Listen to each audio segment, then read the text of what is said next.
Terapi plasma konvalesen saat ini menjadi harapan pasien COVID-19, terutama yang mengalami infeksi berat. Para penyintas COVID-19 dapat berperan aktif membantu sesama dengan menjadi donor plasma konvalesen, seperti yang telah dilakukan Menko Perekonomian serta Ketua Komite Penanganan COVID-19 dan Pemulihan Ekonomi Nasional, Erlangga Hartarto. Para pendengar RRI, harapan untuk sembuh bagi pasien COVID-19 kini semakin banyak, yakni tidak saja melalui obat-obatan yang diberikan tenaga medis, namun juga dengan terapi plasma konvalesen. Terapi plasma konvalesen ini diberikan oleh para pendonor yang telah sembuh dari COVID-19 untuk diberikan kepada pasien lain yang terinfeksi berat COVID-19. Saya pribadi telah melakukan donor plasma konvalesen ini dengan harapan agar juga dapat diikuti oleh para penyintas COVID-19 lainnya. Pemerintah bersama Palang Merah Indonesia akan memfasilitasi terapi plasma konvalesen sebanyak mungkin. Bila ada 10% saja penyintas COVID-19 melakukan donor plasma konvalesen, maka akan semakin banyak pasien sembuh serta akan mendukung harapan Presiden Joko Widodo agar terbentuk herd immunity pada akhir tahun ini. Saatnya berbuat baik untuk sesama dengan menjadi donor plasma konvalesen. Saya, Erlangga Hartarto, Menko Perekonomian, Ketua Komite Penanganan COVID-19 dan Pemulihan Ekonomi Nasional. Pro 1, Kanal Inspirasi. RRI Makassar.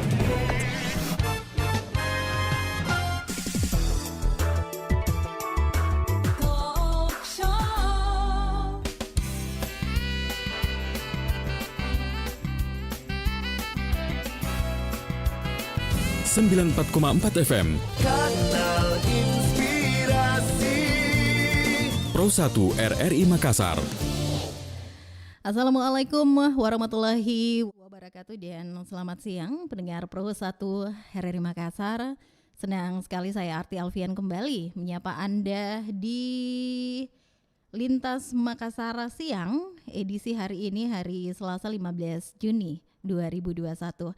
Dan seperti biasanya pendengar Pro 1 RRI Makassar dari pukul 11 hingga nanti jelang pukul 12 waktu Indonesia Tengah, kita akan bersama di segmen acara Pengarus Utamaan Gender yang untuk edisi hari ini kita akan mengangkat topik seputar kekerasan verbal yang memicu stres pada anak. Kekerasan verbal memicu stres pada anak, dan sebentar juga kita akan menghadirkan narasumber kita pendengar.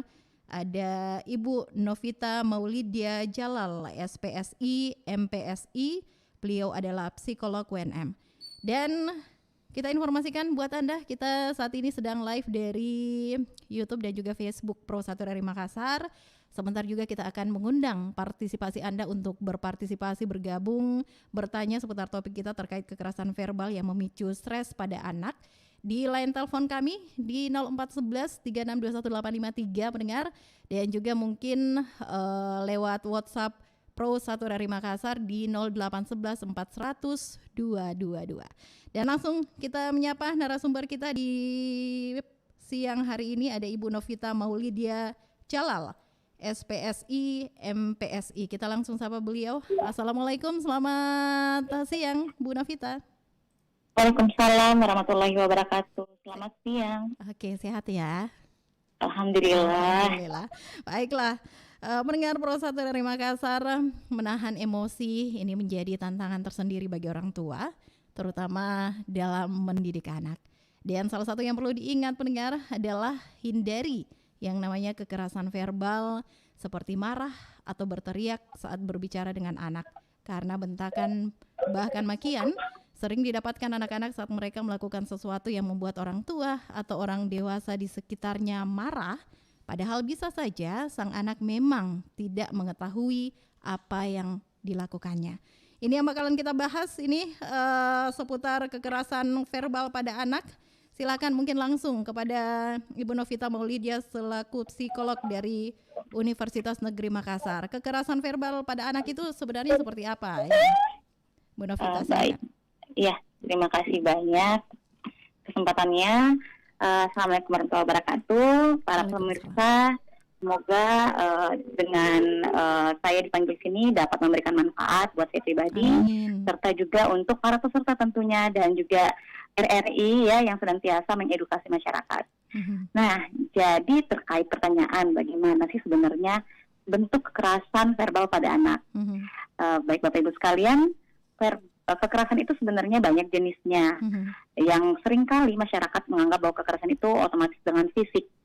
Namun kita juga perlu mengetahui bahwa ternyata jenis kekerasan selain kekerasan fisik ada juga kekerasan psikologis. Salah satu bentuk kekerasan psikologis yaitu adanya kekerasan verbal. Ya, jadi kekerasan verbal itu dapat terjadi oleh siapa saja dan di mana saja, tidak melihat status ekonomi juga ya. Tetapi memang ada kontribusi, tetapi itu dapat terjadi di semua kalangan ya. Bapak Ibu sekalian, kenapa? Karena manusia dalam berinteraksi, dalam berkomunikasi, salah satu yang digunakan adalah bentuk verbal.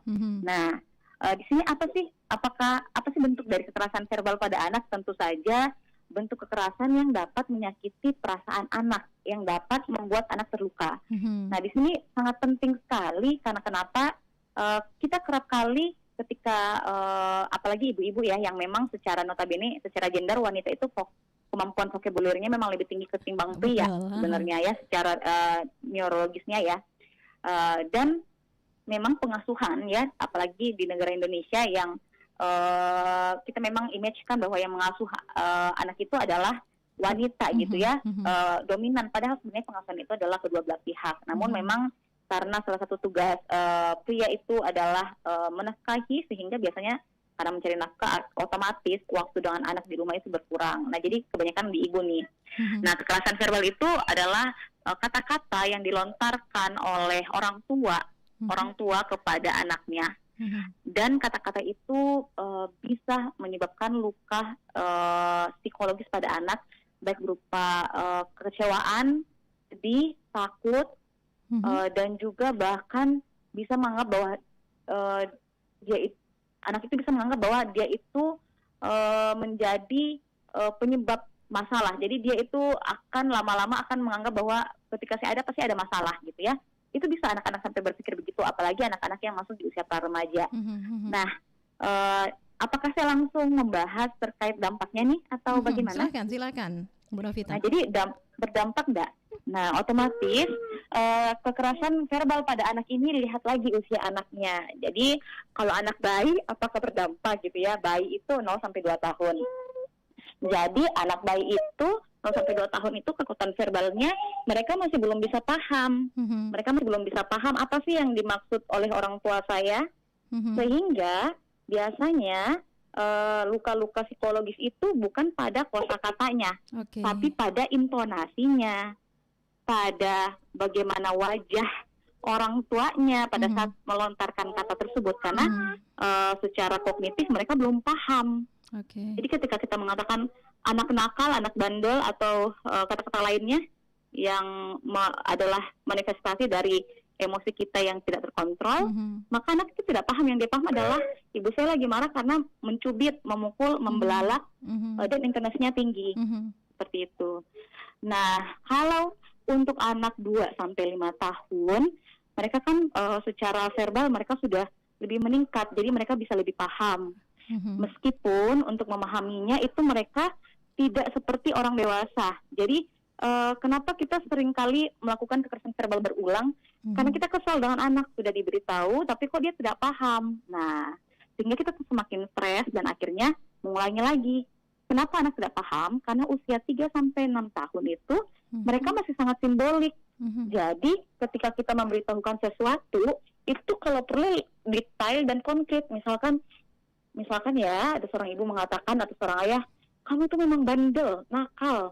Nah, definisi nakal atau bandel itu bisa jadi anak tidak paham. Apa definisi nakal yang di kepala orang tuanya, di kognitif orang tuanya, belum tentu sama dengan si anak. Jadi bisa dijelaskan ya. Misalkan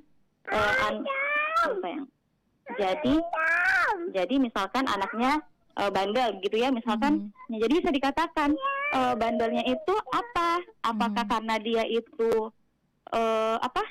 Melakukan melempar kesalahan, barang atau apa. Jadi itu dikatakan sehingga ketika yang keluar adalah anak bandel dan sifat-sifatnya, misalkan memang kamu itu nakal ya, tidak tahu perasaan orang tua, ibu itu capek, sibuk dan sebagainya. Malah anak tidak bisa menangkap itu. Dan yang anak tangkap itu adalah bahwa ibunya suka marah-marah gitu ya. Ibunya suka marah-marah, ayahnya suka marah-marah, dan nanti mereka pada saat semakin besar ya, semakin tinggi tingkat kognitifnya, bisa jadi menyimpulkan bahwa ternyata ayah ibu tidak menyayangi saya. Kenapa? Karena adanya pengalaman setiap hari yang ditumpuk-tumpuk oleh anak. Akhirnya pada saat nanti dia masuk SD, masuk remaja, mereka akan menilai bahwa saya memang tidak berharga karena saya tidak dicintai oleh orang tua saya. Nah, seperti itu. Jadi pada saat mereka masih kecil, mereka belum bisa menyimpulkan secara utuh kepada kehidupannya, tetapi mereka hanya bisa merespon dengan perasaan. Dia takut, dia marah, tapi belum bisa menjudge atau menilai secara keseluruhan hidupnya. Jadi memang dampaknya apa? Dampaknya nanti ke depan bisa mengerikan, bisa menjadi bom waktu kayak gitu. Jadi memang boleh dikatakan dampak dari kekerasan verbal ini sangat panjang, bahkan dari anak kecil hingga dewasa seperti itu, Bu Novita ya? Hingga bahkan sudah menikah dan punya anak. Iya, bisa. Jadi banyak kasus ya. Jadi pernah ada anak yang orang tuanya itu, ibunya terutama, dia verbal sekali ya, verbal sekali kepada anaknya, dan verbalnya itu menyakitkan. Tetapi itu dijadikan pada saat anak masih usia dini itu belum jadi kayak gini loh, kenangan itu, memori itu sebatas data. Jadi secara kognitif apa yang dia ingat waktu masih kecil itu baru sebatas ingatan, tapi tidak dimaknai. Nah, ketika dia memaknainya itu baru akan menimbulkan perasaan sakit hati gitu ya. Jadi bagaimana dia bisa memaknai pada saat dia dewasa, karena anak kecil itu belum bisa memaknai, dia hanya bisa menyimpan dan merekam. Pada saat dia masuk pra-remaja, kognitif remaja itu sudah sama dengan orang dewasa. Dia akan memaknai tapi menilai. Dulu saya dipukul. Nah, di situ ada perasaan, kok saya dipukul dulu ya. Itu akan menimbulkan perasaan negatif akhirnya. Sehingga nanti akan dampak pada saat besar, pada saat dia dipukul oleh suaminya, bisa jadi dia bisa jadi ya prediksi. Jadi kan ilmu itu digunakan untuk memprediksi ya. Nah, ada sebagian orang yang menganggap bahwa memang hidup saya itu hanya untuk dipukul gitu. Dan ketika dia sejak kecil dia sering diam, kemungkinan akan juga bisa membuat pada saat dia dipukul pada saat dewasa dilakukan KDRT, respon yang awal yang dia lakukan adalah diam, karena itu respon yang seringkali dia lakukan gitu, berulang. Tapi atau bahkan sebaliknya, ya.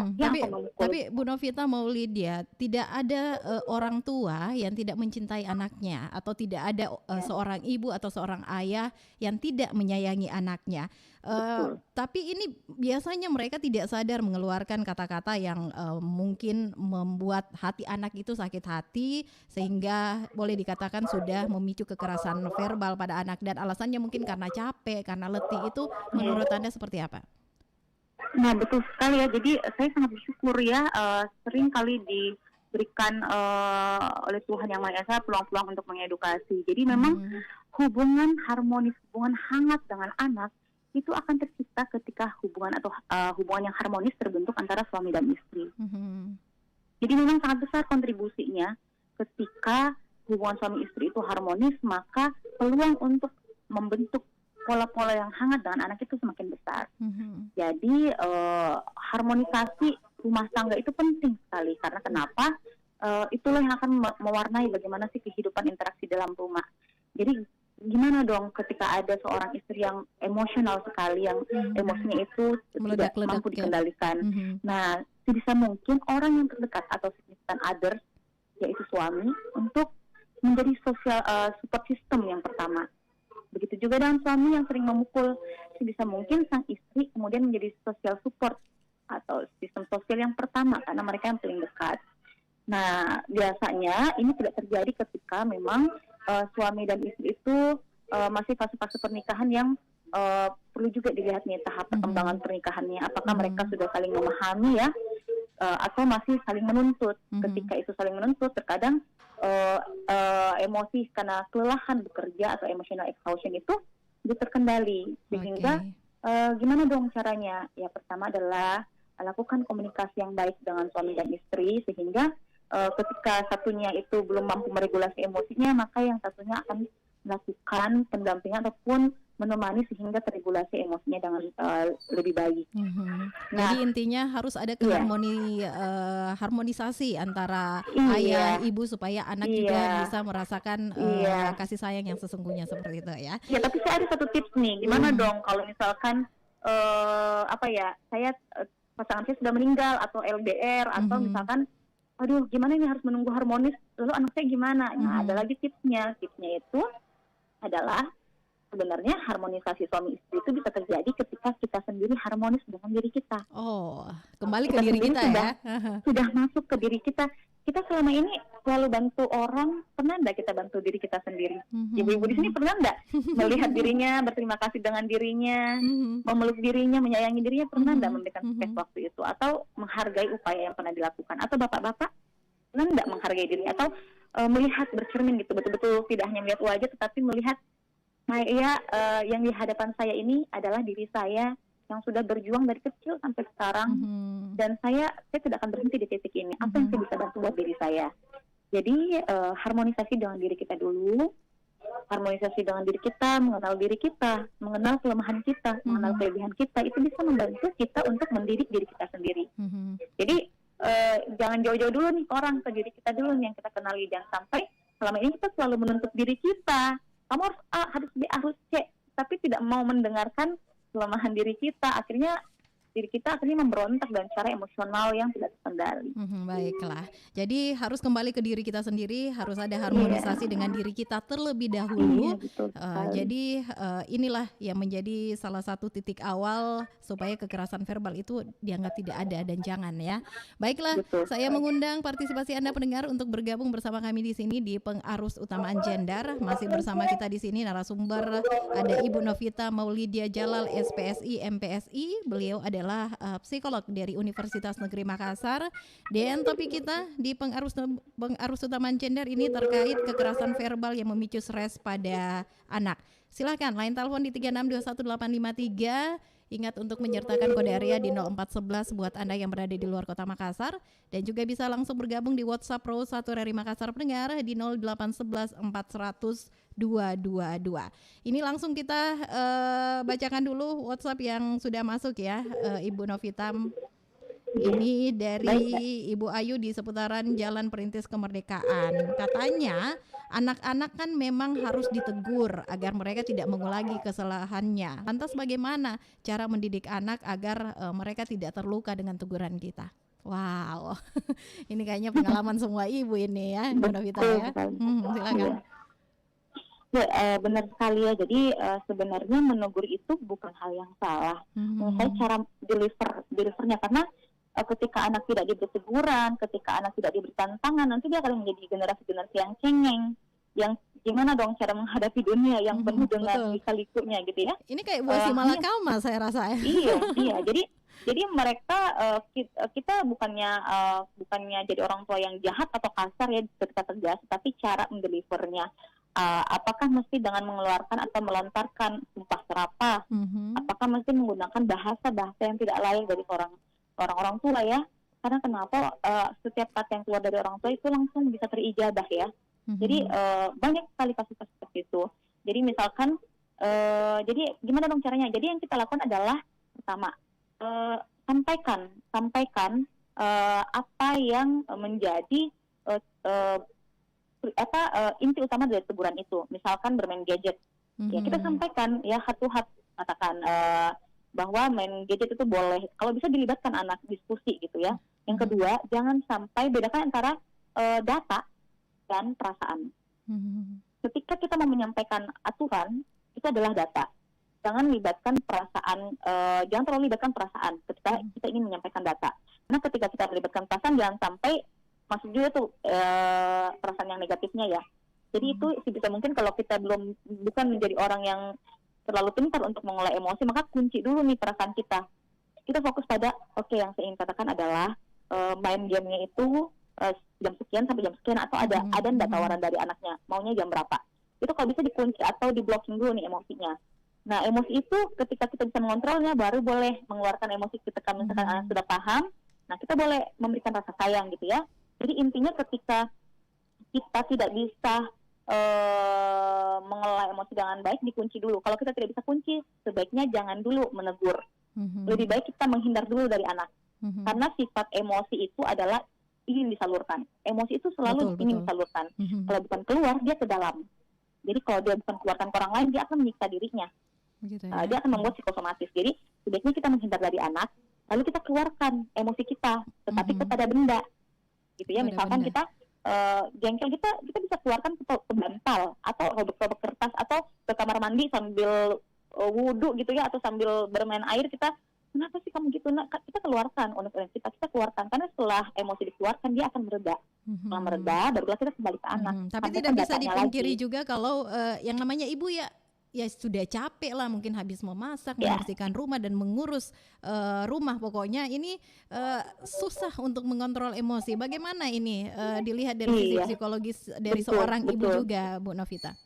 Iya, memang susah. Jadi dalam mendidik anak itu memang butuh usaha. Jadi memang bukan hal yang gampang untuk mendapatkan sesuatu yang luar biasa. Jadi memang susah, tetapi itu kita mesti pelajari, karena bagaimana lagi ya, itu adalah tanggung jawab kita gitu. Jadi memang betul dilatih. Jadi ini pengelolaan emosi itu memang bukan diturunkan, bukan dari orang tua kita orangnya itu bisa terkelola dan baik, kita akhirnya juga bisa. Itu adalah proses belajar. Sama ketika kita belajar di bangku sekolah itu kan kebanyakan yang diterpa adalah kognitif. Nah, sekarang itu letaknya emosi. Nah, kenapa? Karena kadangkala kita tidak melatih itu sejak kecil. Nah, karena beda ketika emosi itu sering kita latih. Orang-orang yang sering melatih pengelolaan emosi pasti akan beda pada saat dia menjadi orang tua. Tetapi gimana dong dengan orang-orang yang belum? Maka kita memang butuh latih sekarang. Memang berat, tetapi itu adalah hal yang memang tidak bisa diturunkan, harus kita latih memang pengelolaan emosi. Jadi sekali lagi, ketika memang kita tidak bisa kontrol emosi kita, menjauhlah dari anak. Itu tips yang paling pertama. Menjauh dulu. Itu tips yang paling bisa. Yang kedua, kalau memang level kita sudah meningkat, kita lakukan relaksasi. Relaksasi itu kita tidak menjauh ke anak, tapi tarik nafas. Sebelum mengeluarkan emosi, tarik nafas dalam-dalam sebanyak 4 ketukan, tahan sebanyak 7 ketukan, dan hembuskan perlahan-lahan dari mulut sebanyak 4 ketukan. Lakukan berkali-kali sampai agak tenang, lalu sampaikan kalimat itu. Jadi kalau kita mengatakan saya sudah lelah, capek, berarti ya keputusannya ada di ibu. Apakah ibu mau melanjutkan mengeluarkan emosi itu atau mau berlatih emosinya mulai dari sekarang. Ini kayaknya ibu-ibu maupun bapak-bapak di luar sana dilatih untuk sabar supaya tidak melakukan kekerasan verbal pada anak. Betul. Ya. Oke, ini betul. ibu karena nanti akibatnya itu Bapak Ibu sekalian, kita memang sangat powerful ya di saat usia sekarang, tapi nanti pada saat 40 tahun ke atas kita sudah akan mulai melemah. Anak-anak itu sudah mulai masuk remaja ke atas. Betul. Nah, secara psikologis dan fisik kita melemah, anak-anak sudah lebih kuat secara fisik dan psikologis, malah nanti akan lebih capek lagi karena kita akan menegur dan energi kita sudah lebih lemah lagi. Baiklah, ini kita langsung menyapa juga, ini ada Ibu Haji Nani yang ada di Polman ini. Assalamualaikum warahmatullahi wabarakatuh. Waalaikumsalam. Suara saya memang selalu tinggi, tapi tidak punya niatan untuk melakukan kekerasan verbal pada anak saya. Mohon solusinya ini, Ibu. Bagaimana ini, Novita? Ada kan memang orang yang mungkin dilahirkan dengan suara yang nadanya tinggi, melengking. Itu bagaimana ini Anda melihatnya dari sisi psikologis? Jadi sebenarnya kan anak itu akan kaget ketika dia baru ketemu sama orang tuanya. Ya mungkin dia long distance gitu ya. Tiba-tiba ketemu dan orang tua, kok suara orang tua saya meninggi. Tetapi ketika anak memang dari kecil dan orang tuanya, dia tahu bahwa itu adalah standar yang normal pada ibunya. Marahnya itu mungkin lebih tinggi lagi atau malah diam sama sekali. Jadi sebenarnya pola-pola itu tidak akan berpengaruh ketika memang serumah gitu ya. Tapi kalau misalkan gimana dong kalau memang karakter saya itu dia tidak marah, cuma memang seperti itu. Jadi yang penting adalah saya tanyakan dulu nih usia anaknya usia berapa. Jadi kita perlu komunikasikan kepada anak, karena betul sekali banyak hal baik dari orang tua itu tidak ditangkap oleh anak. Jadi Bapak Ibu sekalian yang pendengar di sini, saya banyak menangani kasus SD dan SMP, mereka itu berburuk sangka dengan orang tuanya. Jadi bahkan ada yang ingin bunuh diri gitu ya, karena menganggap bahwa orang tuanya tidak mencintai dia. Padahal versi orang tuanya mencintai dia. Karena kenapa? Komunikasinya itu tidak nyambung, tidak sampai pesannya. Jadi misalkan ketika memang ibu merasa bahwa karakter saya tuh bisa jadi anak saya mispersepsi, artinya dia tuh salah sangka dengan saya, maka segeralah komunikasikan dengan anak. Caranya adalah, misalkan anaknya adalah usia dini, maka gunakan permainan, misalkan boneka tangan, misalkan nih ada boneka yang bentuknya harimau, ada boneka yang kayak kucing atau kelinci. Nanti bisa di sambil tidur itu anaknya diajak bercerita, tetapi ternyata anak tahu bahwa walaupun harimaunya itu suaranya besar, ternyata dia itu yang melindungi hutan ya. Jadi ibunya bisa mengedukasi bahwa sama ya dengan suaranya ibu juga suaranya besar, tapi sebenarnya sayang. Jadi didik anak sesuai dengan usianya. Nah, kalau dia SD bukan lagi tentang kisah-kisah itu, tetapi bisa langsung diajak sharing, karena mereka itu sudah lebih cerdas daripada anak TK. Tetapi sharingnya itu memang yang lebih kenyataannya, yang real. Jadi misalkan tanya ke anaknya, ibu kalau suaranya tinggi tuh seperti apa sih? Iya mama tuh kalau memanggil begini.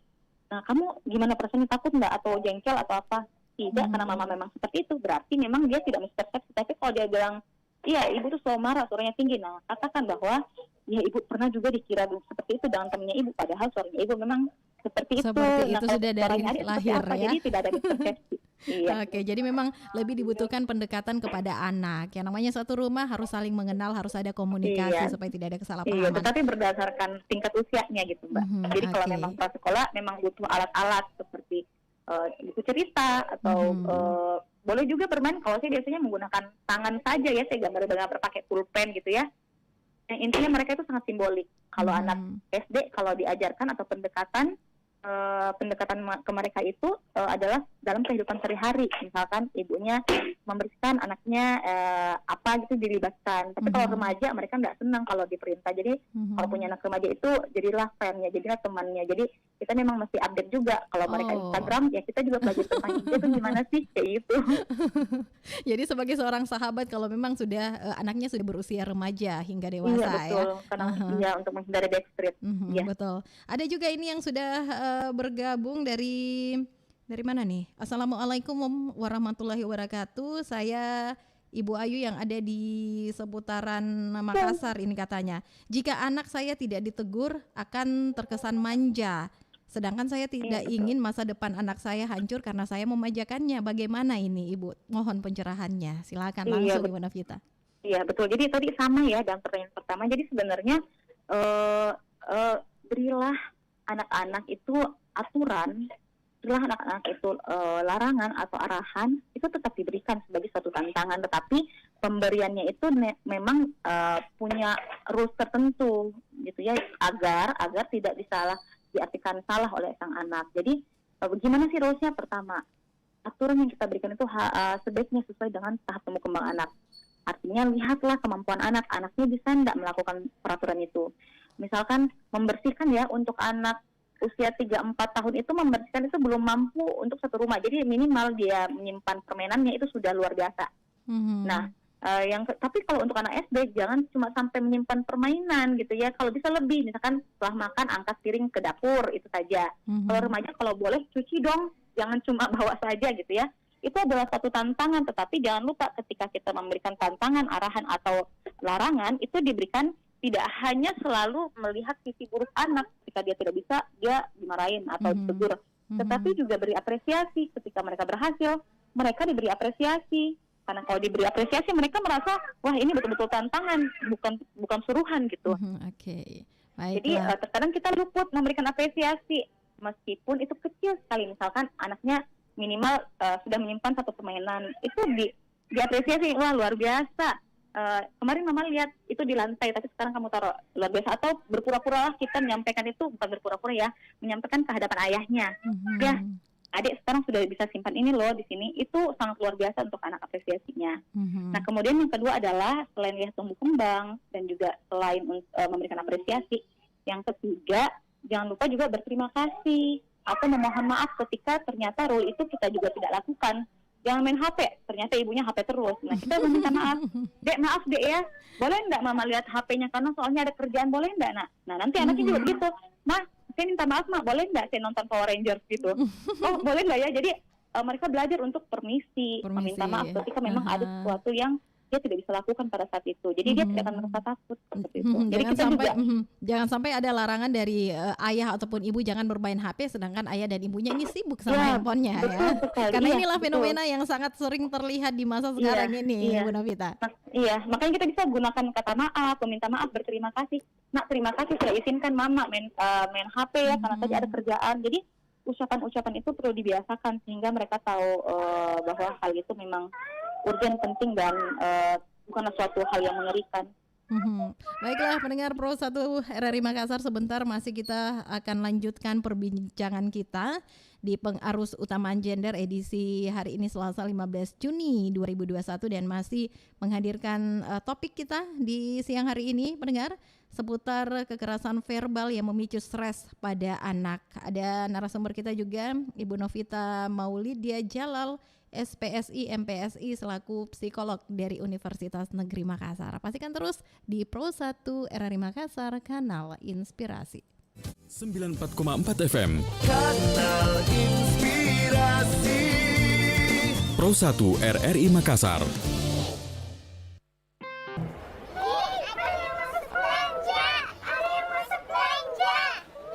Wah, barang-barang di sini bagus-bagus banget deh. Duh, bingung nih pilih yang mana. Wah, produk luar nih. Made in. Wih, branded pula. Bagusnya. Pilih aku. Produk luar nih. Kualitasku oke loh. Kemasanku menarik. Merekku sudah terkenal di mana-mana. Ambil aku. Ayo. Produk luar ini keren banget. Ambil ah. Dia membelinya, enggak membeli aku. Padahal kan aku buatan Indonesia yang bisa mendukung UMKM dan eksistensi produsen dan pengrajin dalam negeri. Tapi tunggu dulu deh. Yang di sebelah ini kayaknya keren juga. Apa? Made in Indonesia? Serius nih? Wah, nggak kalah loh, kualitasnya keren banget. Terus harganya juga oke nih. Ini aja ah. Wah, akhirnya dia membeli aku. Buatan Indonesia. Yang ini kayak barangnya. Iya mas, buatan Indonesia loh ini. Terima kasih sudah membeli aku ya. Bangga buatan Indonesia. Lah mas, yang ngomong tadi siapa ya? Saatnya kita bangga buatan Indonesia. 94,4 FM Kanal Inspirasi. Pro 1 RRI Makassar.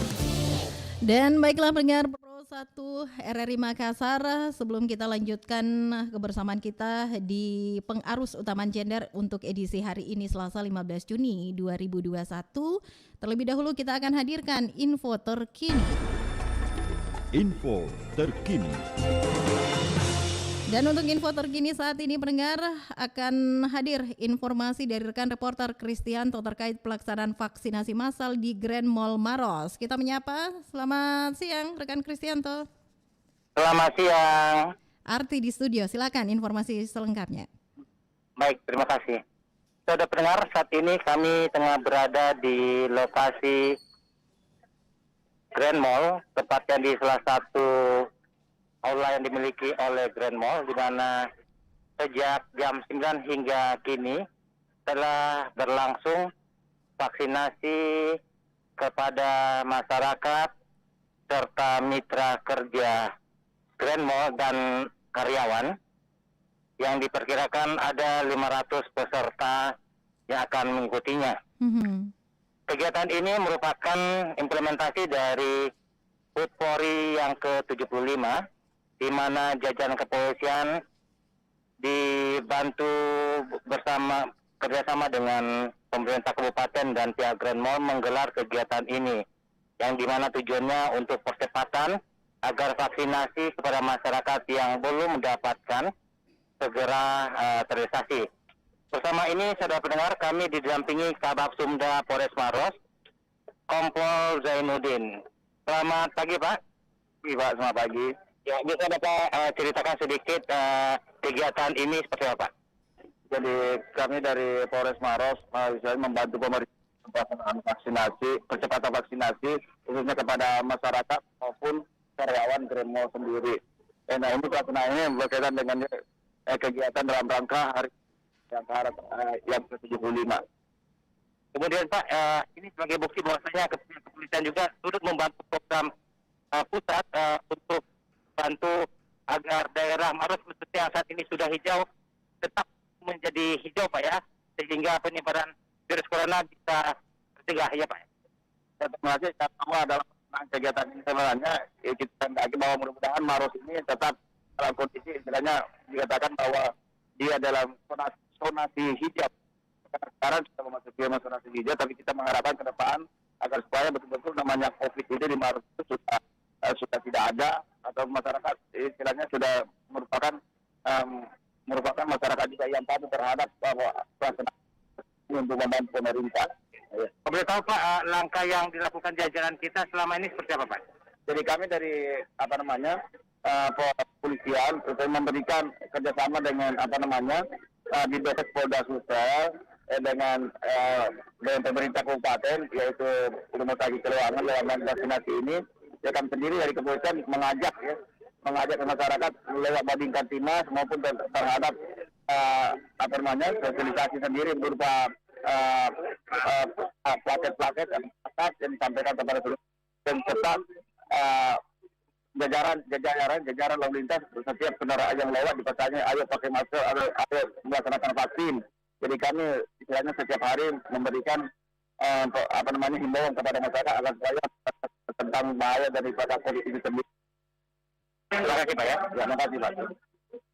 Sebenarnya sekian informasi yang kami laporkan langsung dari Grand Mall terkait pelaksanaan vaksinasi massal yang dimana diikuti oleh karyawannya Grand Mall, mitra kerjanya di talent dan masyarakat. Susanto melaporkan langsung dari Grand Mall kembali ke studio. Assalamualaikum warahmatullahi wabarakatuh. Waalaikumsalam warahmatullahi wabarakatuh. Demikian tadi informasi terkini pendengar dari rekan reporter Kristianto. Info terkini.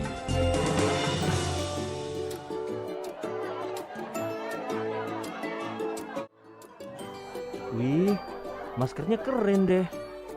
Produk luar ya? Keren kan? Eits, jangan salah. Produk lokal nih. Hah? Masa sih? Wah, motifnya keren banget. Kualitasnya juga oke deh kayaknya. Ya iyalah. Masker ini tuh dibuat dari kain tenun sengkang. Sengkang? Sulawesi Selatan? Iya dong. Mau. Nih, aku punya banyak.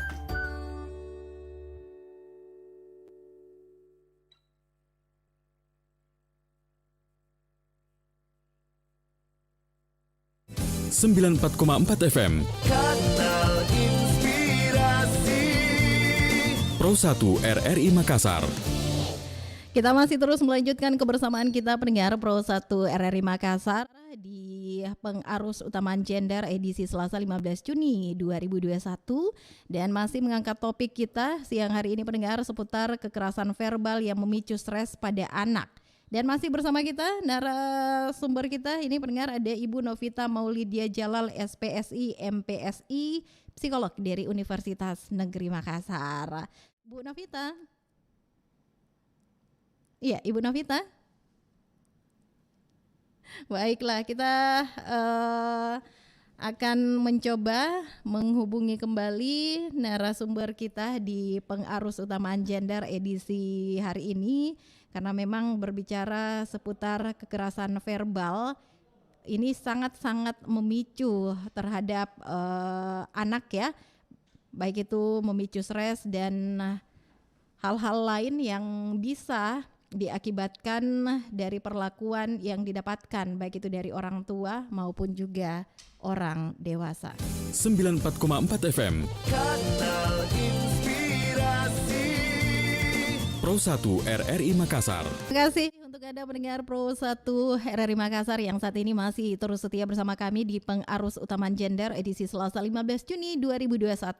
Dan kami sudah kembali tersambung dengan narasumber kita, ada Ibu Novita Maulidia Jalal, SPSI, MPSI. Beliau adalah psikolog dari Universitas Negeri Makassar.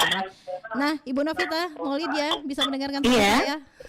Baiklah, ini waktu juga yang membatasi kita. Mungkin ada harapan atau ada yang ingin disampaikan dari Anda selaku psikolog yang melihat kekerasan verbal ini yang bisa memicu stres pada anak. Silakan. Baik, terima kasih banyak. Nah, tadi sesuai dengan tema ya, gimana caranya agar kata-kata kita itu tidak membuat anak stres. Harapan saya adalah sebelum kita membuat anak kita stres, maka terlebih dahulu yang kita mesti lakukan adalah membuat diri kita tidak stres dulu. Jadi sebelum kita berbuat baik kepada orang lain, yaitu anak kita sendiri, yang pertama ya tentunya, maka berbuat baiklah juga kepada diri kita terlebih dahulu. Artinya apa? Saya sangat berharap Bapak Ibu sekalian menyadari bahwa terkadang kita kurang sekali melakukan perawatan dan juga melakukan perhatian dan memberikan kasih sayang kepada diri kita sendiri. Hingga terkadang kurangnya kasih sayang pada diri orang tua, baik itu pada ibu ataupun pada ayah, membuat sedikit emosi-emosi positif yang ada di dalam diri, sehingga yang banyaknya adalah emosi-emosi negatif gitu ya. Sehingga apa yang perlu kita lakukan, maka yang perlu kita lakukan adalah tanamkanlah emosi-emosi positif pada diri kita. Emosi kita bisa positif ketika pola pikir kita positif. Jadi harapan saya, sekali lagi, mari kita bersama-sama membimbing dan mendidik diri kita, karena dengan begitu kita akan lebih mudah mendidik dan membimbing anak kita. Yang kita lakukan adalah kita permainkan mindset kita. Jadi mindset itu bisa, pola pikir itu kita bisa on off. Jadi ketika kita berpikir buruk pada anak, ya kita kan emosi ketika ada pikiran buruk bahwa anak kita nakal, tidak tahu dan tidak mengerti, atau suami itu bagaimana gitu ya, atau istri itu seperti apa. Maka kita off-kan ketika berhadapan dengan anak. Off-kan, sekali lagi di off-kan. Nah, gimana cara off-kan-nya? Caranya adalah langsung hilangkan pikiran buruk itu. Kita langsung memunculkan pikiran yang lebih positif. Misalkan, anak saya masih kecil, kalau bukan saya siapa lagi? Betul. Gitu ya. Ini suami saya, orang yang mempersunting saya sebagai istrinya. Ini adalah istri saya, orang yang saya ambil dari orang tuanya. Jadi pikiran positif itu yang kita tarik, gitu ya, Bapak Ibu sekalian. Ketika memang kita betul-betul lelah sekali. Kemudian yang kedua adalah pahami diri kita. Ketika memang kita capek secara fisik, maka meminta tolonglah pada suami, saya butuh waktu 5 menit. Ataupun suami meminta tolong kepada istri, saya baru pulang dari kantor, saya butuh sekali 5 menit untuk tidak mendengarkan dulu suara ribut. Ketika memang kita capek fisik, tetapi ketika fisik kita bagus, artinya kita masih bisa beraktivitas, tetapi emosi kita yang lelah, maka cara satu-satunya adalah sapalah emosi kita. Jadi saya berharap orang tua juga sebelum menyapa emosi anak, juga menyapa emosi dirinya.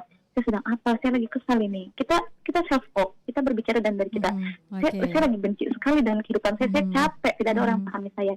Kita ajak bicara, kenapa kamu capek? Kenapa kamu lelah? Gitu ya. Jadi self talk, lalu tanamkan hal-hal positif pada pikiran, perasaan, dan ingatlah bahwa hidup dunia itu hanya sementara, dan anak itu hanya sementara kok, hanya sampai 12 tahun. Setelahnya itu mereka sudah tidak terikat lagi dengan diri kita. Mereka akan lebih memilih temannya. Itu memang kesabaran itu penting. Ya. Jadi pendengar Pro 1 RRI Makassar, kontrol emosi dan juga kata-kata dari mulut Anda sebagai orang tua agar tidak mencederai harga diri dan juga kesejahteraan emosional dan perkembangan kesehatan mental anak Anda. Sekali lagi terima kasih Ibu Novita Maulidia Jalal, SPSI, MPSI sudah bersama kita di Pengarus Utamaan Gender edisi hari ini. Saat selalu Bu ya. Assalamualaikum warahmatullahi wabarakatuh. Waalaikumsalam warahmatullahi wabarakatuh. Dan baiklah pendengar Pro 1 RRI Makassar, saya tutup kebersamaan kita di Pengarus Utamaan Gender edisi Selasa 15 Juni 2021. Pastikan terus di Pro 1 RRI Makassar, kanal inspirasi. 94,4 FM Kanal Inspirasi Pro 1 RRI Makassar.